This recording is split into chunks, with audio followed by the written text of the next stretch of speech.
Hello, my dear students. Good morning and जय Shri Krishna. Once more welcome to SSV Academy branch Neemuch. एक बार फिर से आप सभी का इस संस्था में स्वागत है. BSc third year physics paper first unit second चल रही है. यूनिट सेकंड का ये लेक्चर नंबर है 6. डियर स्टूडेंट्स, आज का टॉपिक है what do you mean by rigid rotation. Rigid rotation को कहा जाता है दृढ़ घूर्णक. क्या कहा जाता है? दृढ़ घूर्णक. अब दृढ़ घूर्णक का मतलब क्या होता है, ये आज का क्वेश्चन है. स्टार्ट करते हैं. रिजिड रोटेटर और रिजिड रोटेशन दो चीज़ें हैं यहाँ पर. एक तो है दृढ़ घूर्णक, एक होता है दृढ़ घूर्णन. देखो इसको अपन एक एग्जाम्पल समझते हैं. सपोज आपके पास दो पार्टिकल है. ये दो पार्टिकल हो गए, दोनों के मास हो गए अपने m1 और m2. Is that clear? अब दोनों के सेंटर से अपन इसमें एक लाइन डाल देते हैं इस प्रकार से. ठीक, तो दोनों पार्टिकल्स को मिलाने वाली एक रेखा हो गई. अब सपोज इसका द्रव्यमान केंद्र जो है, सेंटर ऑफ मास, अपन मान लेते हैं यहाँ पर है. अब यहाँ पर अपन क्या करते हैं कि इस अक्ष के परितः इसको घुमाते हैं, इस पूरे को रोटेट करते हैं. जैसे सपोज ये एक पेन है, एक पार्टिकल यहाँ पे आ गया है, एक पार्टिकल यहाँ पे हो गया. इसका अक्ष ये वाला अक्ष हो गया इसका, ठीक, खड़ा. अब इसको अपन ऐसे क्या कर रहे हैं, रोटेट कर रहे हैं, ठीक, घुमा रहे हैं. तो ये जो पूरा सिस्टम है, इस पूरे सिस्टम को अपन कहेंगे दृढ़ घूर्णक यानी रिजिड रोटेटर. और ये जो घूमने की प्रोसेस जो चल रही है उसे अपन क्या कहेंगे, रिजिड रोटेशन एंड दृढ़ घूर्णन कहेंगे. Is that clear? अब देखो, ये जो मैंने अभी आपको एक्सप्लेन किया है, इसी को लैंग्वेज में लिखना है. दो कणों से मिलकर बना ऐसा निकाय, टू पार्टिकल से उससे बना एक सिस्टम है जिसमें दोनों कण एक दूसरे से निश्चित दूरी पर स्थित है. यानी इन दोनों पार्टिकल्स, एक पूरा दो कणों से मिलकर बना एक सिस्टम हो गया है, निकाय हो गया है. दोनों पार्टिकल्स के बीच की डिस्टेंस फिक्स हो गई, मान लो कितनी है, r है. और यह निकाय दोनों कणों को मिलाने वाली रेखा, ये मिलाने वाली रेखा, ठीक. और उसके द्रव्यमान केंद्र यहाँ पे आ गया है, ठीक. इससे गुजरने वाले अक्ष के परितः स्वतंत्र घूर्णन कर सकता है, तो दृढ़ घूर्णक कहलाता है. क्लियर? और इस प्रोसेस को क्या कहते हैं, दृढ़ घूर्णन कहते हैं. देखो इंग्लिश में कैसे बोलते हैं, दो कणों से मिलकर बना ऐसा निकाय, यानी the system of two mass particles situate at a fixed distance which is free rotate the axis passing through their centers of mass and perpendicular to the line joining them. यानी इसमें एक चीज और आएगी, रेखा और उनके द्रव्यमान केंद्र से जाने वाले अक्ष की परितः मिलाने वाली रेखा के लंबवत. इसमें इसके बाद एक शब्द और आएगा, यहाँ पे लिख देते हैं कि लंबवत तथा उनके द्रव्यमान केंद्र से जाने वाले अक्ष के परितः स्वतंत्र घूर्णन कर सकता है. ठीक है, तो उसको अपन कहते हैं रिजिड रोटेटर, और this process is called rigid rotation. Is that clear? अब अपन मानते हैं कि माना एक दृढ़ घूर्णक है, एक रिजिड रोटेटर है, दो पार्टिकल से मिलकर बना है m1 और m2, ठीक. और ये स्वतंत्र घूर्णन कर सकता है. ये इसका डायग्राम आ गया, देखो इस टाइप का एक डायग्राम है. टू पार्टिकल्स हो गए ए और बी, इनको मिलाने वाली एक लाइन हो गई है.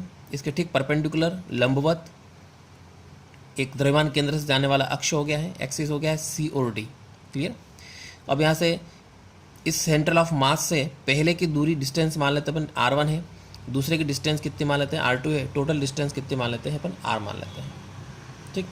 अब ये फ्री रोटेशन करें उसके लिए, यानी कंडीशन फॉर फ्री रोटेशन, यानी स्वतंत्र घूर्णन के लिए शर्त, क्या शर्त होगी, ये एक फार्मूला होता है इसमें, m1 गुणित r1, यानी m1 और r1 इन दोनों का मल्टीप्लाई करना है, इक्वल टू m2 r2, इन दोनों का मल्टीप्लाई करना है. क्लियर? एक तो ये, और दूसरा वैसे आपको दिख रहा है टोटल डिस्टेंस कितनी हो रही, r1 plus r2 equal to कितना हो गया, r हो गया. तो r इक्वल टू क्या हो गया, r1 प्लस r2 हो जाएगा. यहाँ तक क्लियर है? अब अपन क्या करते हैं, समीकरण 1 और 2 को सोल्व करते हैं. यहाँ पे समीकरण 1 और 2, इक्वेशन फर्स्ट एंड सेकंड, इन दोनों को अपन सोलो करते हैं तो जो वैल्यूज़ आएगी उसको डायरेक्टली आपको याद रखना है। जो वैल्यूज़ आएगी उसको डायरेक्टली आपको याद रखना है। पहली वैल्यू आएगी इसमें R1 और दूसरी वैल्यू आएगी R2। अब दोनों में फ़र्क क्या देखो, R1 में ऊपर M2 आ गया, नीचे M1 प्लस M2 है, R ऐसा कैसा है। R2 में ऊपर M1 आ गया, तो डिफरेंस कहाँ पे जा रहा है, केवल यहाँ पे जा रहा है, इन दो जगह डिफरेंस जा रहा है, ठीक है। R1 में M2 आ गया, R2 में M1 आ गया, बाकी नीचे ऐसा कैसा है दोनों में, और R भी ऐसा कैसा आ गया। Is that clear?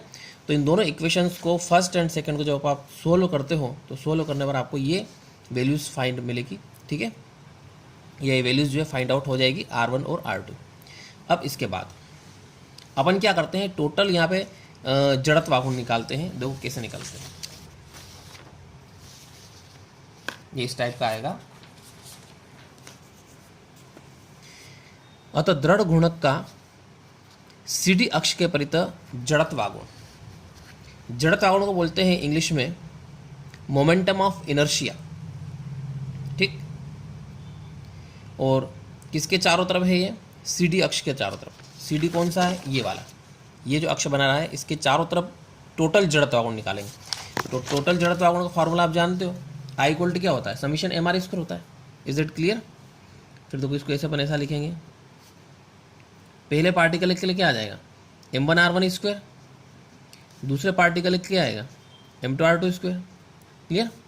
अब R1 और R2 की वैल्यू अपने पास है। देखो R1 की वैल्यू क्या है, R1 में क्या आता है, ऊपर M2 आ जाता है, नीचे क्या आता है M1 प्लस M2, और इंटू साथ में क्या आता है R आता है, और इसका क्या कर देंगे अपन, स्क्वायर कर देंगे, होल स्क्वायर इसलिए, फिर प्लस M2, और R2 में क्या आता है, इसमें M1 आ जाता है, M1 R बटे M1 प्लस M2, टोटल क्या आएगा, होल स्क्वायर आ जाएगा। इसको सोल्व करते हैं अपन, तो देखो क्या आएगा, M1 M2 square R square upon M1 plus M2 का होल स्क्वायर, ऐसा आ जाएगा। फिर प्लस यहाँ पर M2 M1 square R square M1 plus M2 का होल स्क्वायर। अब देखो दोनों में क्या कॉमन निकल रहा है, ऊपर से आपके कॉमन आ रहा है M1 M2 और R स्क्वायर, नीचे से आ रहा है M1 प्लस M2 का होल स्क्वायर। ये इतना पूरा अपन कॉमन निकाल लेते हैं। तो आप कॉमन निकालो तो यहाँ से क्या बचेगा, M2 बचेगा, और यहाँ से क्या बचेगा, M1 बचेगा, ठीक। देखो एक बार कट गया, तो इसको सही ढंग से लिख लेते हैं, M1 M2 बटे M1 प्लस M2 और इंटू R स्क्वायर, इसको ऐसे लिख दिया। तो यहाँ पे इसका टोटल मोमेंटम ऑफ इनर्शिया आ गया है, यानी टोटल जड़त्व आघूर्ण आ गया है। क्लियर? अब यहाँ पे अपन क्या करेंगे, ये जो ब्रैकेट में आ रहा है M1 M2 बटे M1 प्लस M2, इसको अपन एक अलग ही सिंबल यूज़ कर लेते हैं। यहाँ पे I equal to mu R square ऐसा लिख लेंगे। क्लियर? अब अपन म्यू के बारे में बताएंगे, म्यू क्या है। जहाँ mu equal to M1 M2 M1 plus M2 है, ठीक। इसे कहा जाता है समानित द्रव्यमान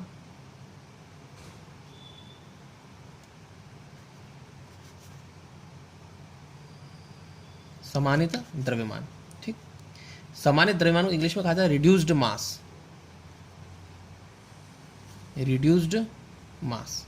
इज दैट क्लियर? ये समानित द्रव्यमान हो गया है।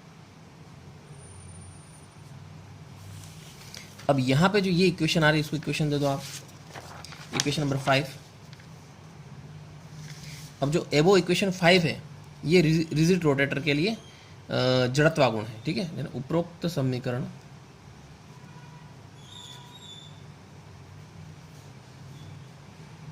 पाँच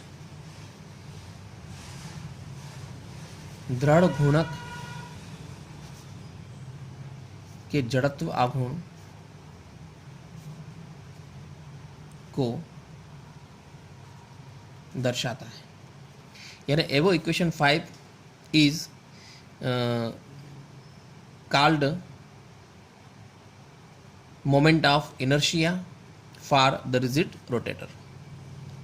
ठीक, अब यहाँ पे ये जो दृढ़ घूर्णक होता है, ये दृढ़ घूर्णक दो प्रकार का होता है।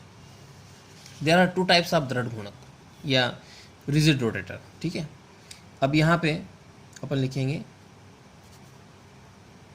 यानी दृढ़ घूर्णक दो प्रकार का होता है।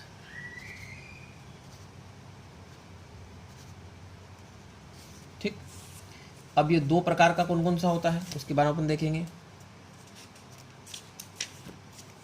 एक तो होता है फिक्स्ड एक्सिस रिजिड रोटेटर यानी नियत अक्ष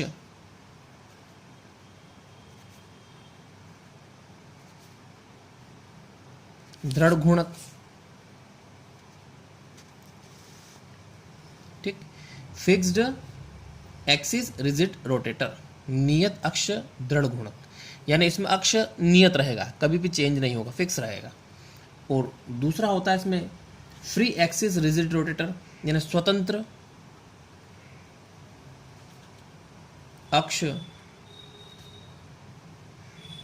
दृढ़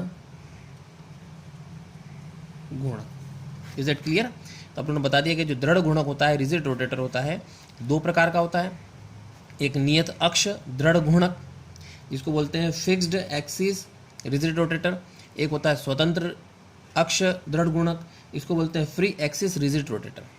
तो ये तो क्या हो गया फिक्स्ड एक्सिस, और ये क्या हो गया free axis. Is it clear? तो डियर स्टूडेंट्स, ये वीडियोस आपको कैसे लगी कमेंट जरूर करिए एंड थैंक्स।